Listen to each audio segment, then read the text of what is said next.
मानव जीवन का मुख्य लक्ष्य है सत्य की प्राप्ति। फिर वह सत्य क्या है जिसे उसे खोजना है? मूल रूप से इस बात से सभी सहमत हैं कि इस संसार को जिसने पैदा किया है और जिससे पहले कोई नहीं हुआ, अर्थात जो अनंत है, वही परम सत्य है। मुंडको उपनिषद में उसे परब्रह्म कहा गया है, जिसे हम परम पिता परमात्मा भी कहते हैं। अक्षर ब्रह्म ओम के बारे में भी यहाँ बताया गया है। इस उपनिषद में साधक को परम तत्व तक पहुँचने के लिए परा तथा अपरा दो विद्याओं का ज्ञान कराया गया है। हम इन्हें ब्रह्म विद्या भी कह सकते हैं। यह ही साधक के लिए साधना मार्ग है। कहते हैं कि पात्र गुरु पात्र शिष्य की परंपरा से ही ब्रह्म विद्या का संसार में प्रचलन हुआ है। ब्रह्म के बारे में यह बताया गया है कि जिसके जान लेने पर सब कुछ जान लिया जाता है, इस तरह की अनुभूति होती है। इस अवस्था तक परा अपरा विद्या अथवा ब्रह्म विद्या से ही पहुंचा जा सकता है। सीधे शब्दों में कहें तो परा विद्या यौगिक साधना है और अपरा विद्या आध्यात्मिक साधना है। या ऐसे कहें कि अपरा विद्या आध्यात्मिक तथा भौतिक ज्ञान है। जिस विद्या से अक्षर ब्रह्म का ज्ञान होता है वह परा विद्या है, और जिससे वेद तथा वेदांगों का ज्ञान होता है वह अपरा विद्या है। परा विद्या में योग साधना द्वारा साधक परमात्मा तक पहुंचता है और अपरा विद्या द्वारा आध्यात्मिक तथा आदि भौतिक मतलब कि संसार से जुड़े हुए कार्य ज्ञान का शब्दों के रूप में जानना होता है। वास्तव में परा तथा अपरा साधना का मार्ग ही है। यज्ञ आदि कर्मों को निष्काम भाव से करके केवल उन्हें साधना के विकारों को दूर करने का माध्यम ही साधक को समझना चाहिए, न कि फल की प्राप्ति के लिए इच्छा कर चमत्कारों में उलझना चाहिए।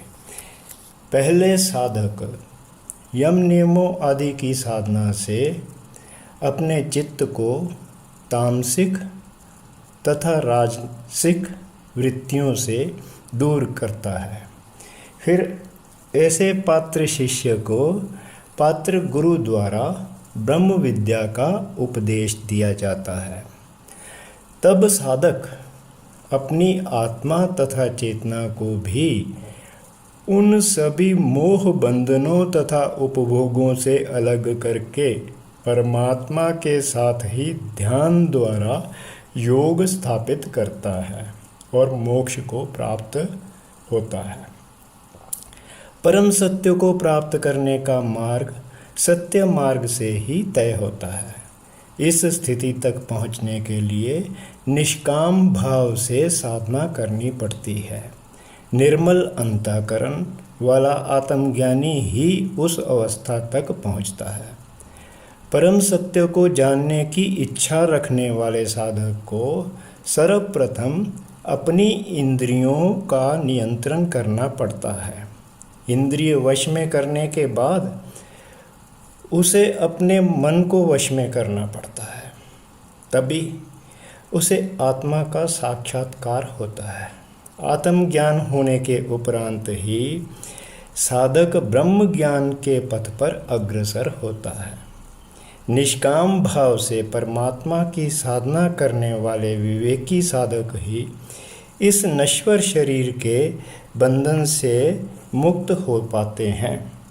इसका अर्थ यही है कि लौकिक ज्ञान प्राप्त करके आत्म ज्ञान प्राप्त नहीं होता। आत्मज्ञान चेतना युक्त है, वह साधक की पात्रता होने पर स्वयं ही अपने स्वरूप में प्रकट हो जाता है। कामना रहित, शुद्ध और सहज अंतःकरण वाले साधक ही परम शांत रहते हुए परमात्मा को प्राप्त करने की क्षमता रखते हैं। विवेकी साधक उस सर्वव्यापी सर्वस्वरूप परमात्मा को सर्वत्र प्राप्त कर उसी में विलीन हो जाते हैं। जिस प्रकार नदियाँ अपने नाम आदि को छोड़कर समुद्र में विलीन हो जाती हैं, वैसे ही साधक अपने आप को छोड़कर परमात्मा में लीन हो जाते हैं। निष्काम भाव से भौतिक कर्म चित्त की शुद्धता में सहायक सिद्ध होते हैं तथा अध्यात्म के मार्ग पर ध्यान से आगे जाने में परम शांति की प्राप्ति होती है, ऐसा कहा गया है। जब भौतिक यात्रा में निष्काम भाव से विचरण करते हैं तो आध्यात्मिक यात्रा आरंभ हो जाती है।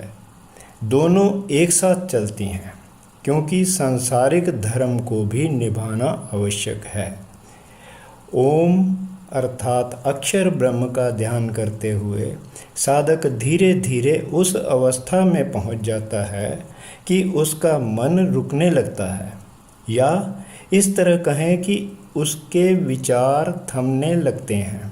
ध्यान के अतिरिक्त कोई और रास्ता भी नहीं जान पड़ता। दूसरे शब्दों में ऐसे कहें कि साधक को स्थूल शरीर से सूक्ष्म की ओर ध्यान से बढ़ना पड़ता है। शरीर में पहले वह पृथ्वी तत्व को समझता है, फिर जल को, तब अग्नि को, वायु को और फिर आकाश को। आकाश व्यापक है, इसी में सब कुछ समाया है। जैसे जैसे साधक ध्यान में आगे बढ़ता जाता है, उसे एहसास होता है कि मैं शरीर नहीं हूँ, मैं मन नहीं हूँ, मैं हृदय नहीं हूँ, फिर मैं हूँ कौन हूँ। बिना इन सब के जाने जो बच जाता है, क्या वही मैं हूँ? वहाँ तो कुछ भी नहीं बच जाता, उसकी कोई सीमा भी नहीं है। शरीर स्थूल सीमा है, मन थोड़ी सूक्ष्म सीमा है, हृदय अति सूक्ष्म सीमा ही है, लेकिन यह सब एक तरह की सीमाएं हैं।